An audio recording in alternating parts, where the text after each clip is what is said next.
Hey there, business owners, entrepreneurs, and freelancers. Nishi here with another fast and exciting social media marketing tip for you today. Today, I want to talk about the myths and lies and assumptions that revolve around social media marketing. So it's a myth-busting episode today. The first myth I want to address is that the way to measure your return on investment, your ROI, on social media is by how many sales you close on social media. Now, the thing is, social media isn't that great at closing sales. Now, don't stop watching. Okay, I'm going somewhere with this. But the fact of the matter is, it takes a lot of investment in social media in order for you to close a sale, because you need to make a large number of impressions.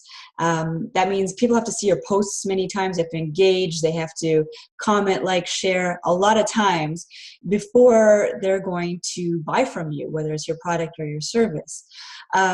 You are much better off using social media to engage an audience, to expand your reach of your audience, to grow your audience, to create brand awareness, to enlist brand ambassadors, that kind of thing. So in that way, social media can help you grow your business. But if you're relying solely on its ability to close sales, you might be fairly disappointed.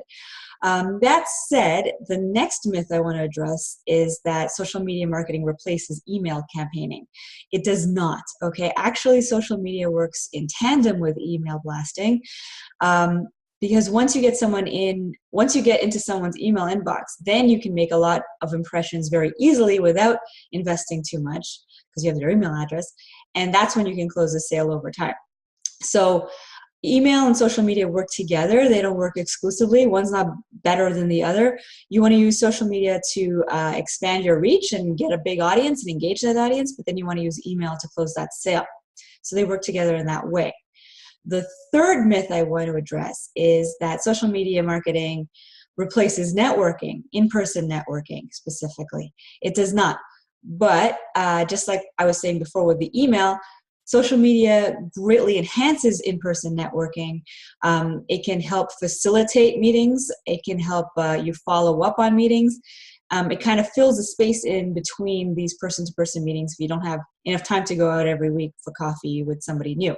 So for instance, if you have a networking event coming up, you might break the ice ahead of time by connecting with some of the people at this meeting on social media. And then when you meet the people in person, the meeting goes a lot better.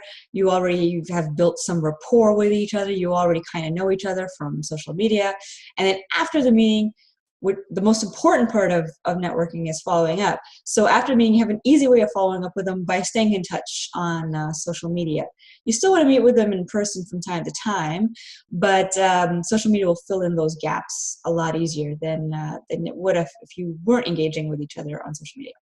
So that's it for today. To wrap things up, 3 big myths that we need to dispel about social media marketing. Number 1, don't just look at social media just for closing sales. There are other ways that it can add value and help you grow your business. Number 2, it does not replace email campaigning. Social media enhances email marketing. And number 3, social media marketing does not replace networking in person. Again, it enhances networking in person and improves your ROI in that respect.